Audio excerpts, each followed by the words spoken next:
कहानी बाप की वापसी। आकिब की जिंदगी में बाप सिर्फ एक नाम था, ना तस्वीर ना आवाज, सिर्फ याद, और वो भी माँ के आंसुओं में भीगी हुई। आकिब की उम्र सिर्फ 6 साल थी जब उसके वालिद ने दूसरी शादी की और माँ को एक कमरे के किराए के घर में तन्हा छोड़ दिया। माँ शाहदा बीबी ने कभी बेटे के सामने शोहर की शिकायत ना की। उसे सिर्फ एक बात सिखाई, हम कमजोर नहीं हैं, हम मुकम्मल हैं, क्योंकि सच हमारे साथ है। आकिब बड़ा होता गया, गरीब था लेकिन ज़हीन। मोहल्ले में सब इसकी माँ की मेहनत के कायल थे। आकिब दिन में पढ़ता, रात को होटल में बर्तन धोता और जो वक्त बचता उसमें माँ के साथ बैठकर सिलाई में हाथ बटाता। फिर जब वो कॉलेज पहुंचा तो इसकी जिंदगी में एक छोटा सा ख्वाब था, उस्ताद बनना। ना कोई बड़ा बंगला ना गाड़ी, बस चाहता था कि बच्चों को पढ़ाए और माँ को आराम दे। कॉलेज में स्कॉलरशिप मिली। आकिब की मेहनत रंग ला रही थी, लेकिन फिर जिंदगी एक बार फिर इम्तिहान लेने आई। एक रात माँ को सीने में शदीद दर्द हुआ। अस्पताल ले जाया गया। डॉक्टरों ने बताया हार्ट का मसला है, फौरी एंजियोग्राफी की जरूरत है। आकिब के पास सिर्फ 5,000 रुपए थे। इसने स्कॉलरशिप का लैपटॉप बेच दिया, अपनी मोटरसाइकिल गिरवी रख दी, दोस्तों से उधार लिया और किसी तरह ऑपरेशन करवाया। माँ कुछ दिन जिंदा रही, लेकिन उसकी हंसी पहले जैसी ना थी।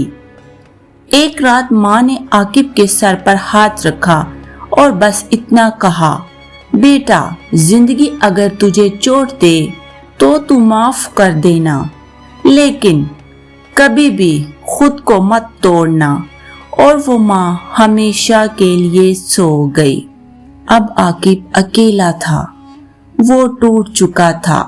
कॉलेज छोड़ दिया, किसी से बात करना बंद कर दिया और खुद को बस एक कमरे तक महदूद कर लिया। फिर एक दिन दरवाजे पर दस्तक हुई। सामने एक बूढ़ा शख्स खड़ा था, आंखों में नमी, हाथ में एक बैग। मैं तुम्हारा बाप हूँ आकिब। आकिब कुछ लम्हे उसे घूरता रहा, फिर बस इतना कहा, आप जिस वक्त गए थे मैं चप्पल भी खुद नहीं पहनता था। आज वापस आए हैं जब माँ कब्र में है और मेरा दिल वीरान हो चुका है। आप क्या लेने आए हैं?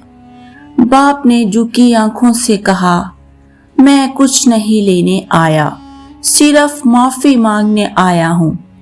आकिब ने दरवाजा बंद कर दिया।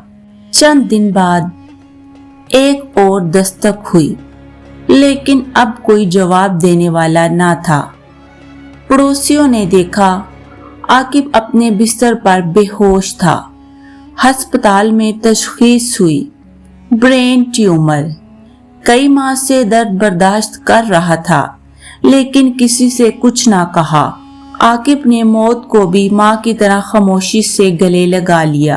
बाप उस दिन से रोज कब्रिस्तान आता है और हर बार कब्र में बैठकर बस एक बात कहता है, बेटा, एक बार मुझे अब्बू कह देता, मैं मरकर भी सुकून पा लेता।